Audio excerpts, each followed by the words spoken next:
अग्निपथ की अग्नि परीक्षा। देश में कई जगहों पर विरोध। ज्यादा युवाओं को सेना से जोड़ने की योजना। सरकार ने बताए फायदे, विपक्ष ने गिनाई खामियां। केंद्र सरकार द्वारा घोषित की गई अग्निपथ योजना भारत के नौजवानों को देश की रक्षा व्यवस्था से जुड़ने और देश की सेवा करने का एक सुनहरा अवसर देता है। अग्निवीर हूं, यह उनकी ताजिंदगी के लिए पहचान बन जाती है। कौन फैला रहा है अफवाह? युवाओं के बीच कैसे फैला भ्रम? अग्निपथ पर आक्रोश क्यों? अग्निपथ, अफवाह वर्सेस असलियत।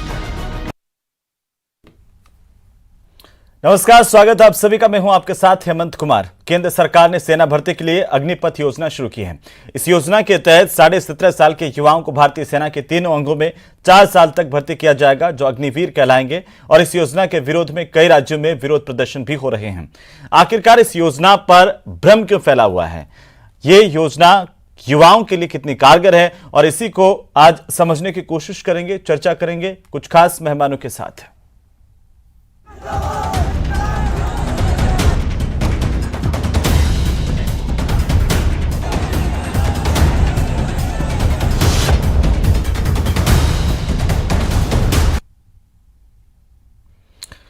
तो सवाल इस बात को लेकर के कि केंद्र सरकार की इस योजना को लेकर के इतना बवाल क्यों मचा हुआ है, युवा सड़कों पर क्यों उतर आए हैं, क्यों उत्तर भारत में खासतौर पर हम देख रहे हैं तो बड़ी तादाद में युवाओं के जो संख्या है वो विरोध में है। क्या सरकार इन युवाओं तक अपनी बात ठीक तरीके से नहीं पहुंचा पाई, या युवा किसी से भ्रमित हो रहे हैं, समझ नहीं पा रहे अपनी नौकरी को लेकर के? ये तमाम सवाल हैं। और आखिरकार इस अग्निपथ योजना में क्या है जो युवाओं के लिए बेहतरीन मौका पैदा करता है, इसी को समझने की कोशिश करेंगे। हमारे साथ एक खास पैनल इस वक्त मौजूद है चर्चा करने के लिए। मैं सबसे पहले आपका परिचय करवा दूं।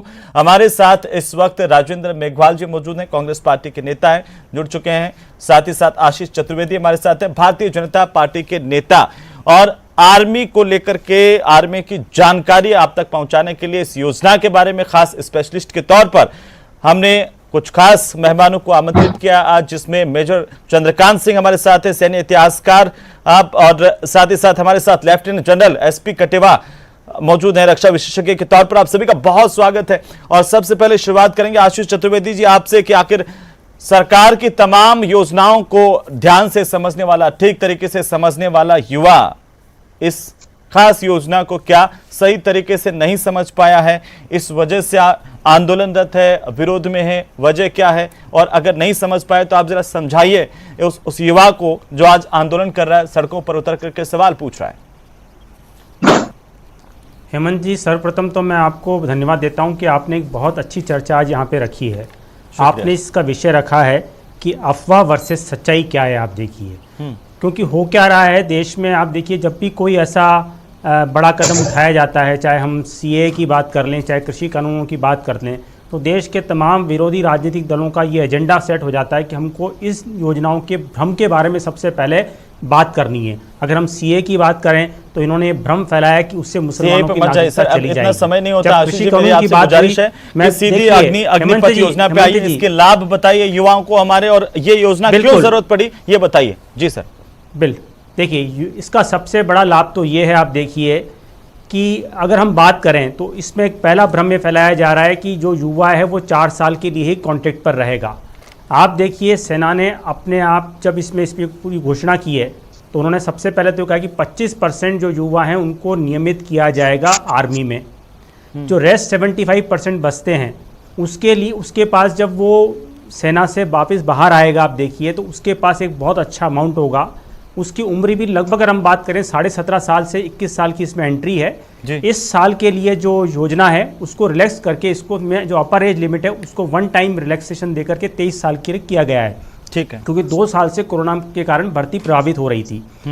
तो वो ये 1 साल के लिए रहेगा, 23 साल वाला, 23 साल के आसपास, उसके आगे 21 साल चलेगा। वो इस साल के लिए, इस साल के लिए रहेगा, इस साल के लिए रहेगा। ये बताना बहुत जरूरी है, ये बताना बहुत जरूरी है कि इस साल के लिए ये जो योजना है वो 23 साल तक के युवाओं के लिए रहेगी।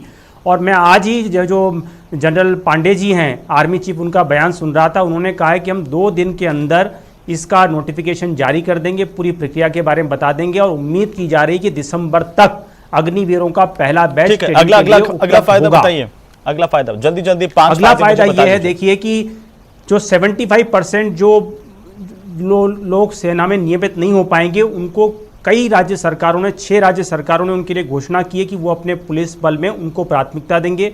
केंद्रीय गृह मंत्रालय ने घोषणा की है कि हम सेंट्रल आर्म्ड पुलिस फोर्सेस व असम राइफल्स में उन युवाओं को प्राथमिकता देंगे जिनके पास 4 साल का सेना का अनुशासन होगा और प्रशिक्षण होगा। इसके अतिरिक्त भी आप देखिए कि ये जो लोग हैं, जब ये सेना से वापस बाहर आएंगे तब इनके पास एक बहुत अच्छा अमाउंट होगा, सेना का प्रशिक्षण होगा, देश में काम करने का जज्बा होगा। और आप देखिए कि आर्मी का बैकग्राउंड तो हर कोई चाहता है। अगर हम कॉरपोरेट की बात करें, चाहे सामाजिक NGOs की बात करें, चाहे हम गवर्नमेंट जॉब्स की बात करें, हर कोई आदमी ऐसा प्रेफर करता है कि हमको आर्मी बैकग्राउंड के लोगों की जरूरत है। लेकिन 10वीं तो पास आपको आदमी इतनी कम उम्र में 4 साल का 12वीं पास तो कौन कहाँ क्या लेगा, अपने आप में ये एक बड़ी सवाल बात है, बहुत महत्वपूर्ण सवाल है, मैं इन पर आऊंगा। ठीक है, लेकिन आपने जो बताया, ठीक है राजेंद्र जी, जल्दी से मैं आपको कमेंट चाहता हूं, 1 मिनट में आप अपनी बात पूरी कर लीजिए, फिर मैं उसके बाद विशेषज्ञों के पास जाऊंगा। आप बताइए कि इतनी अच्छी योजना भारतीय जनता पार्टी, रक्षा मंत्री खुद कह रहे हैं और आशीष जी भी कह रहे हैं कि युवाओं के लिए मौका देने वाली, जो इस वक्त जरूरत है युवाओं को नौकरी बढ़ाने वाली और एक सुनहरा मौका देने वाली योजना, आपको बुरी क्यों लग रही है? देखिए हेमंत जी, जहाँ तक इस योजना की बात है तो इस योजना के अंदर देश की जो बड़ी युवा आबादी है, जो कि दुनिया का सबसे युवा देश है भारत, उनका एक मखौल उड़ाने जैसा है। और ये योजना नो रैंक नो पेंशन योजना है, ठीक है। और फिर इसके अंदर चूंकि सारे के सारे प्रशिक्षण प्राप्त करके ही इस सेना में भर्ती होंगे, तो फिर ये 25% का क्या क्राइटेरिया और 75% को एकदम बाहर कर दिया जाएगा। और हिंदुस्तान एक लोकतांत्रिक देश है, स्वयंप्रभु और संवैधानिक देश है। इस देश के अंदर आज अगर 543 हमारे लोकसभा के सांसद है, 200 अपर हाउस के सांसद हैं, उसके अलावा विपक्षी दल हैं, चाहे रक्षा क्षेत्र के विशेषज्ञ हैं, तमाम विशेषज्ञ हैं, रिक्रूटमेंट विशेषज्ञ हैं, नौकरी समाजशास्त्री, अर्थशास्त्री, सब लोग हैं। क्या मतलब इस योजना के बारे में किसी के साथ चर्चा की गई?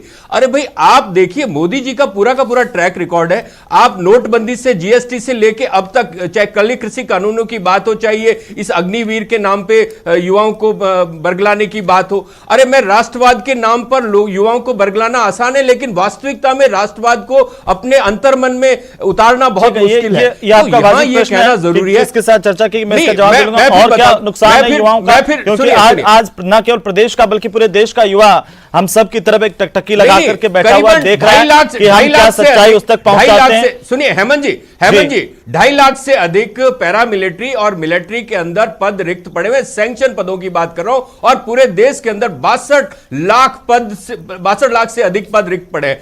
आप देखिए, सरकार ने उनको भरने की कोई योजना नहीं। 2014 के अंदर जब आए थे, बोले थे 2 करोड़ रोजगार प्रतिवर्ष देंगे, और मैं आपको एक रिपोर्ट का हवाला दूंगा कि 45 करोड़ मतलब बेरोजगारों ने तो नौकरी ढूंढना बंद कर दिया। तो इस वक्त देश के अंदर कितनी बुरी हालत है। राजस्थान और बिहार जो सबसे बड़े प्रदेश हैं, जिसके सबसे ज्यादा मतलब युवा सेना में जाते हैं, वहां पे सबसे बड़ा विरोध है। तो किससे बात की गई, प्रधानमंत्री को बताना पड़ेगा युवाओं के लिहाज से। जल्दी से मुझे नुकसान बताइए आप। और हेमंत जी, नुकसान है ना। हाँ। युवा पूरी तरीके से, आपको पता है कि जो युवा वहां पे ट्रेनिंग लेके आएगा और जब वो बेरोजगार हो जाएगा, तो वो युवा, आपको पता सरकारी क्षेत्र में नौकरियां नहीं है और निजी क्षेत्र में शोषण है। वो युवा उस वक्त मैं सवाल करूंगा कि बेरोजगारी अगर 75% अगर बेरोजगार होगा तो उसको कायम देश किया जाएगा, ये अपने आप में बड़ा सवाल है। हेमंत जी, आशीष जी, बातें मैं कहना चाहता हूं यहाँ पे। जी बोलिए। हेमंत जी, सबसे पहले इस बात का जवाब भी दीजिए कि आपने क्या किसी से पहले चर्चा की, किसान जो कानून के सही में ऐसा हुआ कि बहुत अच्छे कानून है फिर निरस्त करना पड़ा? राजस्थान की बताइए, केंद्र सरकार में अगर बात करें तो मात्र 8 लाख पद रिक्त हैं। दूसरी बात मैं बता रहा हूं आपको, और दूसरी बात मैं बता रहा हूं, आप देखिए कि मुझे एक एग्जांपल बताइए। अभी भी आर्मी में 17 साल के बाद लोग रिटायर होते हैं। मुझे आप एक एग्जांपल बताइए, जब जो लोग सेना से रिटायर हुए हैं वो कौन सी देश विरोधी गतिविधियों में, कौन सी असामाजिक गतिविधियों में, वो 15 साल की परमानेंट सेवा पूरी करके आशीष जी रिटायर होते हैं। आपको पता नहीं है, राजेंद्र जी, आप सेना के अनुशासन को गलत आंक रहे हैं। देशभक्ति का, चलिए ठीक है, आपकी राजनीतिक रस्साकशी चलती रहेगी। मैं आता हूं हमारे स्पेशलिस्ट के पास, मेजर चंद्रकांत सिंह जी। मेजर साहब जरा आपसे समझना चाहता हूं कि आपकी नजर में ये योजना क्या वाकई युवाओं के लिए हानिकारक है? कुछ कमजोरियां हैं इस योजना में या एक बेहतरीन योजना बना करके युवाओं के सामने इस वक्त समय के मांग के अनुरूप रखी गई है, और ऐसा है तो विरोध क्यों हो रहा है? जी मेजर साहब। सबसे पहले मैं आपको यह बतलाऊं, इस बात के ऊपर चर्चा आज नहीं, पिछले 50-60 साल से चल रही है, और आजकल हर एक विषय में हर एक कोई विशेषज्ञ बन जाता है। जी इस पैनल के अंदर भी बोल रहे हैं जैसे कि उनको सब कुछ मालूम है। मैं 71 लड़ाई का वॉर वुंड, मेरे पांव में आज भी गोली लगी हुई है, अंदर है, लगी नहीं है, अंदर है। जी जी बताइए। परंतु ये आजकल हर एक कोई विशेषज्ञ बन जाता है, और कोई भी नई बात आती है तो वो उसको बगैर सोचे समझे क्रिटिसाइज करना है, जैसे उनकी किसी भी पार्टी की पॉलिसी हो, या तो प्रो होंगे या अगेंस्ट होंगे, इसके बारे में खुद जानकारी, इतनी मेहनत नहीं करेंगे कि उनको खुद जानकारी हो जाए। पहली बात, दुनिया में जितनी भी फौजें होती हैं उनका कंपोजिशन दो तरह का होता है। या तो 100% प्रोफेशनल आर्मी होती है कि जो जिंदगी भर अपने फौज में काम करते हैं, जवान, सिपाही, ऑफिसर। दूसरी होती है कॉन्स्क्रिप्ट आर्मीज, जिसमें अधिकतर लोग 2 साल, 3 साल, 4 साल के लिए आते हैं और उसके बाद वापस अपने सिविलियन जॉब में चले जाते हैं। दोनों के फायदे और नुकसान हैं। कोई भी बड़ी फौज पूरे 100% प्रोफेशनल आर्मी नहीं हो सकती। यदि होती है तो फिर उनके जो आम ऑफिसर और जवान हैं उनके प्रमोशन प्रोस्पेक्ट सब खत्म हो जाते हैं। इसीलिए जहां तक ऑफिसर्स का सवाल है, इसलिए शॉर्ट सर्विस कमीशन होता है 5 साल के लिए। उसके बाद में कुछ रह जाते हैं, कुछ बाहर चले जाते हैं। अब वही स्कीम जवानों के लिए 10 साल के लिए 10 से 12 साल की नौकरी होती है। सब पहले 5 साल की थी, अब हो गई 10 साल की। अभी मौजूदा समय में 10 से 12 साल का शॉर्ट सर्विस कमीशन होता है आर्मी में। ओके, तो उसके बाद में भी वो चले जाते हैं सिविलियन स्ट्रीट पे बगैर पेंशन के। तो मोटे तौर पे वही स्कीम लागू हो रही है जवानों के लिए। अब एक चीज ये देखो आप, खासकर जो जवान सिपाही भर्ती होते हैं वो अक्सर हमारे रूरल एरिया से आते हैं, शहरों से कम जाते हैं। ठीक है। यदि 22-23 साल का जवान, उसके पास में उसकी जेब में 10-12 लाख रुपए फौज की सर्विस के बाद में चला जाता है, तो उस घर में ट्रैक्टर ले सकता है। अच्छा। और ट्रैक्टर से कमाई करके कम से कम महीने के 50-60 हजार रुपए कमा करके उसको रोजगार टैक्सी बना सकती है, 10 काम कर सकता है। परंतु जो फौज का बड़ा भारी फायदा यह है कि जो लोग रुक जाएंगे, हर एक कोई चाहता है फौज के अंदर, जैसे लेफ्टिनेंट बन के आते हैं तो 2 साल या 3 साल के अंदर वो कैप्टन बन जाते हैं। अभी की स्थिति क्या है कि एक जवान आता है 9-10 साल तक तो नायक बनता है, 14-15 साल की।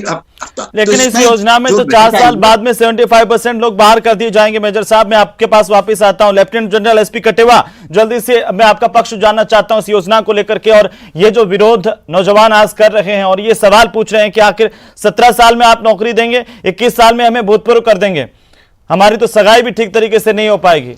ग्रामीण इलाके को आप बहुत अच्छी तरीके से जानते हैं कटेवा साहब, मैं आपको जानता हूं। जी देखिए, जहां तक ये स्कीम का सवाल है, कोई भी स्कीम खास करके आर्म फोर्सेज में इंप्लीमेंट करने के लिए लाई जाती है तो काफी डेलिब्रेशन उस पर होता है। जैसा कि मेजर साहब ने बताया, हमारी जो आर्म फोर्सेज है, हम वो परमानेंट आर्म फोर्सेज है। सिर्फ एक कंपोनेंट जो शॉर्ट सर्विस ऑफिसर का था, वो सिर्फ पहले 5 साल के लिए आते थे, अभी 10 साल के लिए आते हैं। उनका एक्सटेंशन होता है 14 साल का, और फिर वो कुछ लोग परमानेंट हो जाते हैं। तो यही तरह की स्कीम अगर जवानों के साथ हम लगाएंगे, जो कि भी स्कीम में हमने लगाई है जी, तो इसके फायदे और नुकसान दोनों हैं। जहां तक इसका जो रूरल इंडिया, जैसे मेजर साहब ने बताया, ज्यादातर जवान रूरल इंडिया से आते हैं और उनका सबसे बड़ा जज्बा और जो जुनून होता है फौज में जाने का, उसके साथ और बहुत सारी चीजें जुड़ी हुई हैं। उसके साथ उसकी 17 साल की नौकरी जुड़ी हुई है, उसके बाद उसको पेंशन मिलेगी, एक्स सर्विसमैन तमाम भत्ते और बाकी दूसरी सुविधाएं तो हैं। आप कैंटीन एक्सेस कर सकते हैं, आप आपको पेंशन तो मिलती है। उसके बाद एक स्थायी फौजी का एक टैग भी होता है। जो एक फौजी अब अगर कोई गांव में जाएगा 4 साल बाद में, उसको कहेंगे साहब ये कॉन्ट्रैक्ट वाला फौजी है या परमानेंट फौजी था, तो उसमें फर्क हो गया ना सर। तो इसीलिए ना, तो ये एक सपने के साथ जुड़ी हुई चीजें थी, तो सपने को थोड़ा सा इस नई स्कीम ने डगमगा दिया है। और हालांकि जब तक ये स्कीम लागू होगी, जैसे सरकार ने कल रात को ही एक अमेंडमेंट कर दिया कि 21 साल की बजाय 23 साल इसकी अपर लिमिट, लेकिन ये 1 साल के लिए ही होगा सर। नहीं, जब स्कीम चलेगी और इसके फायदे और नुकसान दोनों हैं, तो सरकार उसको अमेंडमेंट जरूर लाएगी बीच में। और अभी बीच में इससे भी 15-20 साल पहले से ये बात चल रही है कि अगर फौज को यंग रखना है तो पैरामिलिट्री फोर्सेज में, पुलिस फोर्सेज में लेटरल इंडक्शन किया जाए।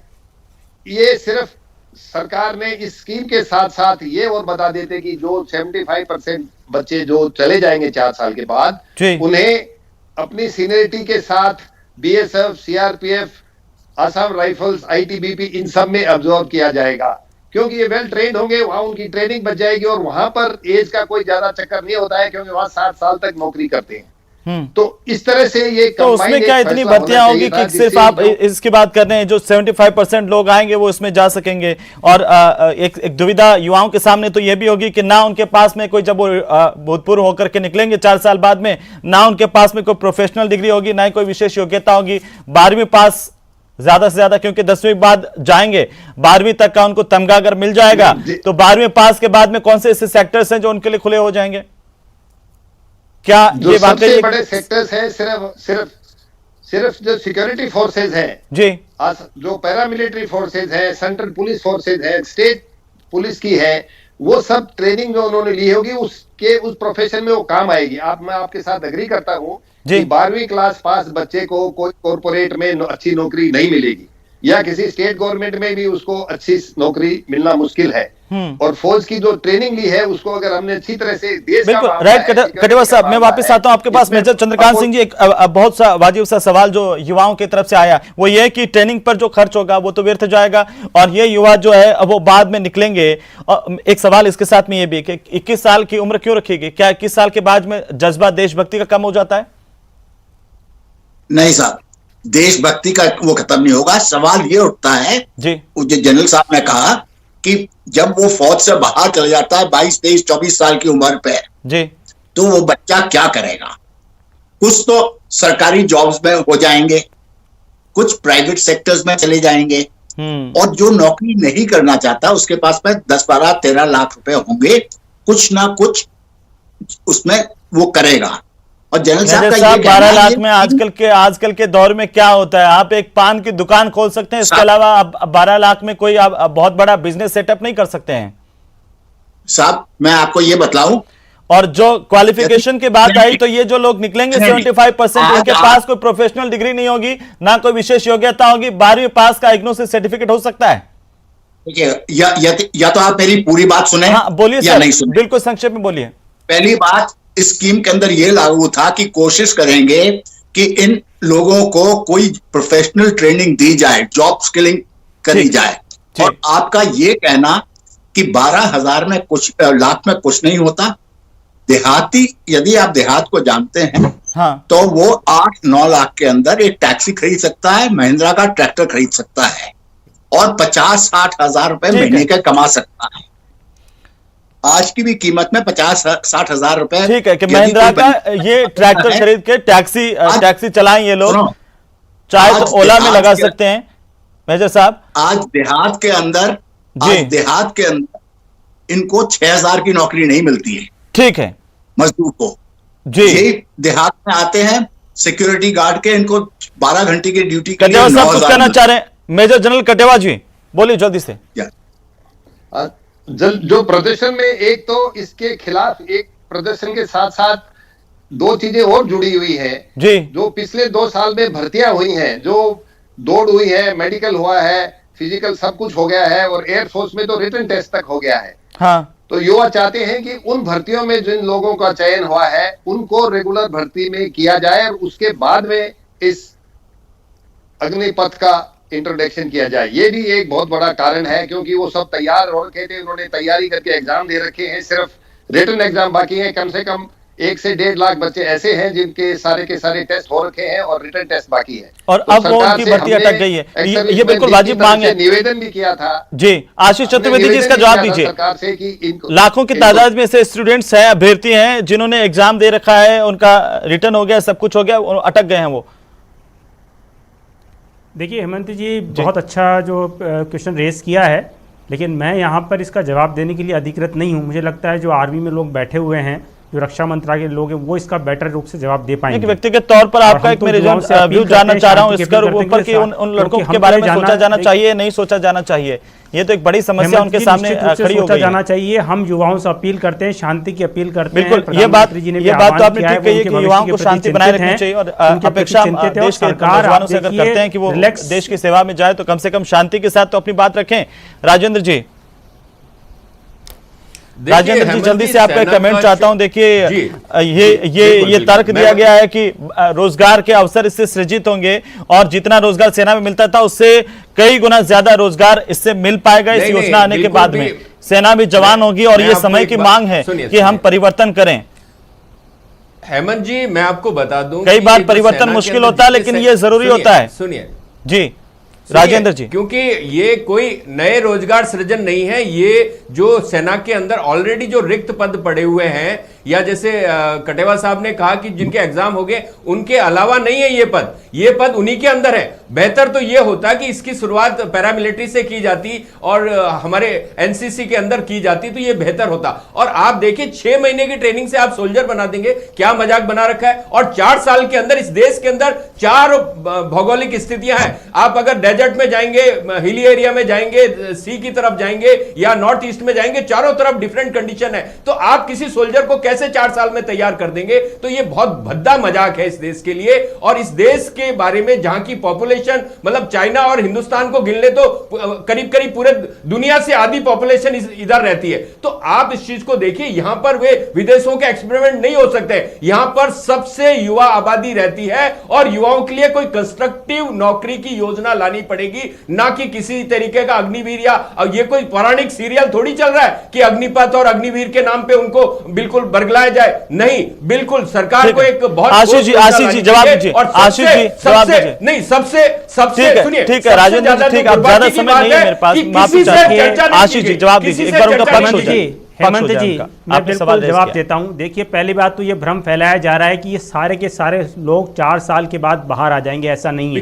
अभी अरे सुनिए तो सही, अभी आप ट्रेनिंग, अरे सुनिए तो सही राजेंद्र, सुनिए तो सही, आप सुनते नहीं है राजेंद्र, सुनिए तो सही, आप सुनिए, आप अरे सुनिए, आप चुप रहिए, चुप रहिए, चुप रहिए, इस तरह से बहस नहीं होती है। सुनिए तो सही ना, एक मिनट राजेंद्र जी सुन लीजिए ना, अब ज्यादा बात नहीं है, सुन लीजिए प्लीज, सुन लीजिए राजेंद्र जी, जो बेस्ट होगा हो जाएगा। 25% का क्राइटेरिया ये है हेमंत जी, जो बेस्ट होगा उसके अंदर वो बेस्ट क्या होगा? अरे सेना 75% के बारे में भी तो सोचना है। ये तो सेना सेलेक्ट करेगी, सेना उनका टेस्ट लेगी, जो बेस्ट 25% होगा वो आगे जाएगा। और क्या उनको मात्र 6 महीने की ट्रेनिंग? लेकिन सबसे एक महत्वपूर्ण सवाल, एक आखिरी कमेंट है, आप कभी भी किसी के लिए कुछ बनाते हैं, कोई कानून बनाते हैं तो उनसे पूछते क्यों नहीं है? इस देश के नौजवानों को भागीदार बनाया जाना चाहिए था। संसद में एक चर्चा हो सकती थी, ऑनलाइन कोई चर्चा कर लेते कि इस तरह से युवाओं के लिए कानून बना रहे हैं। बोला है 50 साल से इस देश के चल रहा है, 50 साल से चल रहा है। और ये जो कानून बनाया गया है, ये 2 वर्षों के विचार विमर्श के बाद बनाया गया है। इसका प्रस्ताव जो है डिपार्टमेंट ऑफ मिलिट्री ऑफिसर से आया है। ये प्रस्ताव पॉलिटिकल प्रस्ताव नहीं है, ये प्रस्ताव मिलिट्री ऑफिसर से आया हुआ प्रस्ताव है। चलिए, बहुत शुक्रिया, मैं माफी चाहता हूं, समय नहीं है। बहुत शुक्रिया हमारे साथ चर्चा में शामिल होने के लिए राजेंद्र मेघवाल जी, आशीष जी और major Chandrakant Singh ji, lieutenant general SP Katewa साहब, आपका बहुत शुक्रिया। कुल मिलाकर के युवाओं को भी ये समझने की जरूरत है, बिना समझे हो हल्ला करना ठीक नहीं है कि आखिरकार अभी योजना को लागू हुए चंद दिन भी नहीं हुए हैं और इस तरीके से जो बवाल है वो ठीक नहीं है। शांतिप्रिय तरीके से अपनी बात रखें और न्यूज़ 18 आपसे बार बार ये अपील करता है कि आप एक देश के नागरिक बनिए और अपनी बात रखने का आपको हक है, लेकिन शांतिपूर्ण तरीके से ही अपनी बात रखी जानी चाहिए। सरकार को भी चाहिए कि युवाओं को आखिर समझाएं कि इसके जो है फायदे और नुकसान क्या है, ताकि युवाओं को समझ में आ सके। नमस्कार।